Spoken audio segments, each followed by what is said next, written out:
Another round? Sure. Why not? Nice bar you have here. With me, any bar where people don't spit on the floor is nice. But thanks. My name is Carla. Hi, Donald. Daniel. You guys from around here? No, wait. Let me guess. I'm good at this. You work in the Pru selling insurance. Home and auto. No. We're doctors at St. Alicia's. St. Elsewhere? I was forced to have my kid in that mortician's delight. Hey, everybody! These two butchers work at St. Elsewhere. Welcome to Cheers, Doctors Jekyll and Hyde. Who recommended this establishment? I overheard Ehrlich talking about it. You figured. Well, here you are. I've been looking all over, for Pete's sake. Andrea said you were at a bar near the Commons. Next time, be more specific, will you? All right. Is Catherine all right? Yeah, she's resting comfortably. Blood pressure 110/80, and her pulse is 70. You're divided like cells of bacteria. Two scotch and waters. What do you want? I think I'd like something light. Maybe you could suggest an aperitif? What do I look like, a sommelier? Just pick a drink. Have you been taking this abuse all night? Let's see you do something about it. On second thought, I'll have an amaretto.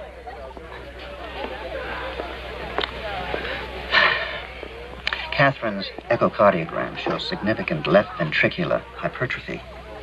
Now, I've spoken to her, and I've scheduled surgery for tomorrow morning.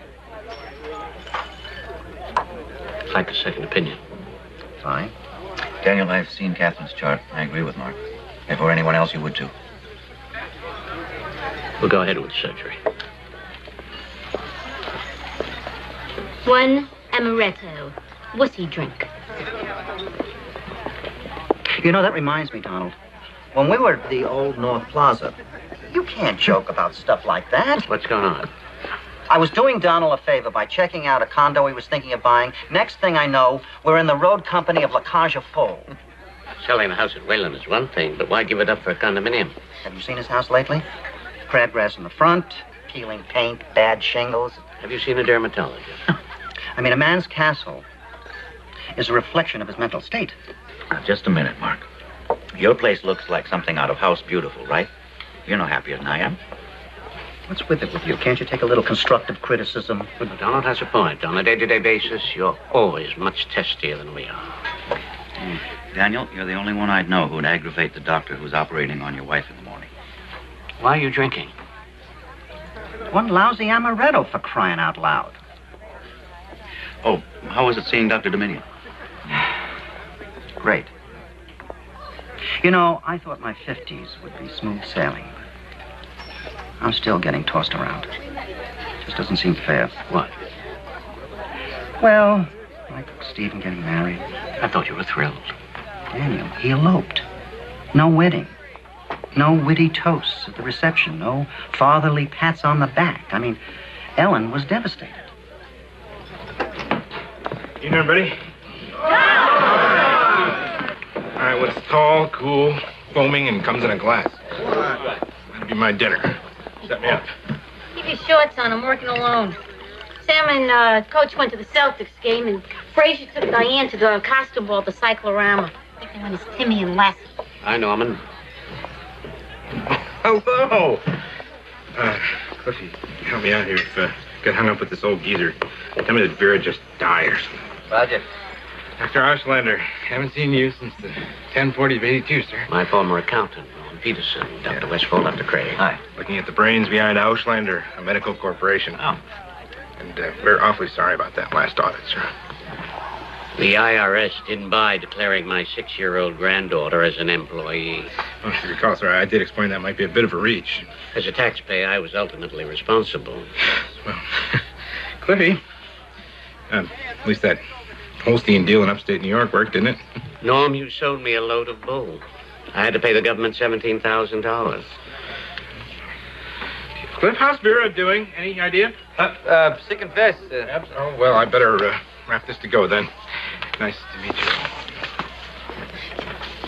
Another round? Please. What are you, Mary, a sipper? You know, today's women don't have any sense of gentility.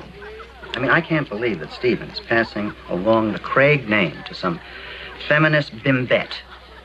I thought you hadn't met your daughter-in-law. I haven't. That's not the point. What we're talking about here is a bond that exists between father and son. I mean, my father never told me he loved me, but I still realized that a bond existed. And I'll tell you when I knew it. D-Day, 1945. D-Day was 44.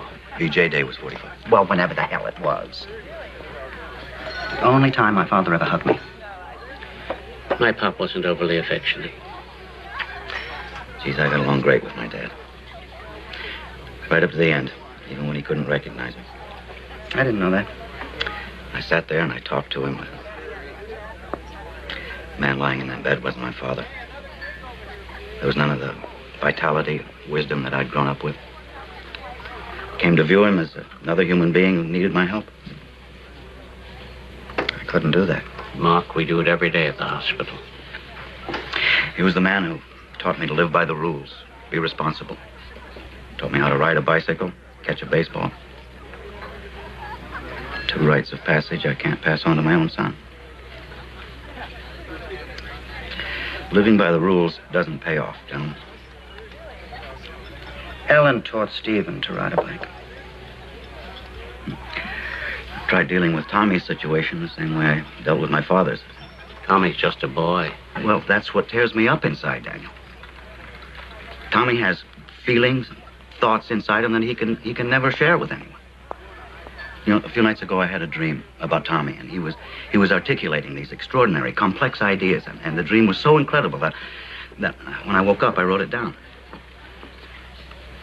And in the morning I looked at what I'd written. The only thing there was the word life. Well, it seems to me, despite Tommy's condition, you fought through the pain that it caused you, and you helped him.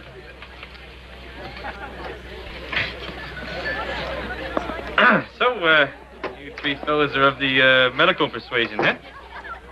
Yeah, because we all earn our income through the generosity of the federal government. Perhaps a little free attention is in order here. I got a pain in my arm now. It's Probably from slinging back all those mugs of beer all day long. No wonder the mail never gets delivered.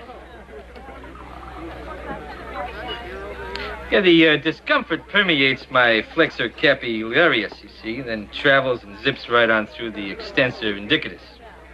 You know, thereby obviously causing me to put undue pressure on my brachioradialis. Any hair on your mailbags? Look, we're here as civilians, so why don't you take your brachioradialis and walk away? Carla, tell Sammy until he gets a better class of clientele here, I'll be spinning my coaster at Bob's Yieldy-Wildy Puppy. Daniel, I don't think I told you how sorry I am about George Wilder. He was foolhardy. Not in my eyes. He went to Africa knowing full well the government would kill him. How can a sane man walk so calmly into the mouth of a lion? Well, unlike all of us in this room, except maybe that loudmouth barmaid, he was in control of his destiny. I mean, what do you have to worry about? The possibility of a plane crashing? I hate flying. Hate it. You don't go anywhere. No, but when we're taxiing out on the runway, I look out the window and I wonder how in the hell are they going to get all that metal and luggage off the ground?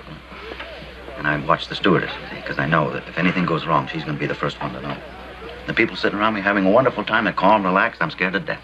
Listen, Oliver London got his pilot's license last year, and he did nothing but pester me to go up with him to get a bird's eye view of the Cape. So finally, I gave in. So for 30 minutes, a man who doesn't even have an Ivy League education is in control of my life. Barrel rolls, loop-de-loops. When we finally landed at Marlborough Airport, I dropped on my knees and kissed the terra firma. And then I threw up. That Oliver London can get his pilot's license says something about air safety. If I were on a flight that ended before its destination, I'd walk away. I don't know how I do it, but I know I would. What if the plane crashed in the water? I'd swim ashore. Daniel, I've seen you in a bathing suit. Go down with dignity. I gotta get up early. Hey, where you going? I brought you Shirley Temple. For your information, lady, I'm not drinking because I have a delicate operation to perform in the morning. Fitting someone for a body bag? Stiff her, but good. Don't worry about Catherine. That's a nice jacket. What is that, worsted? Yes.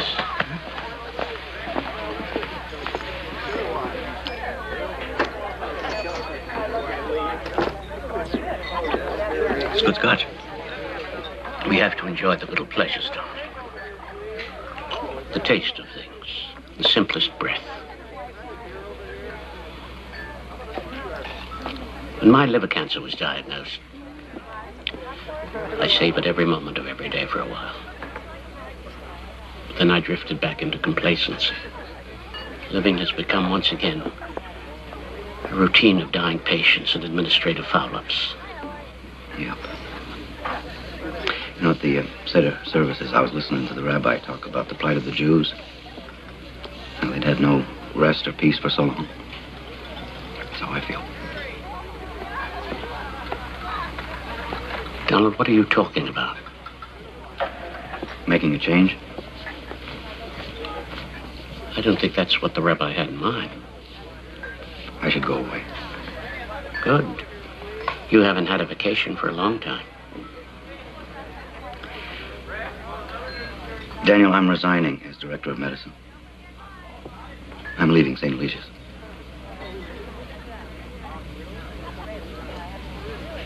Let me get this.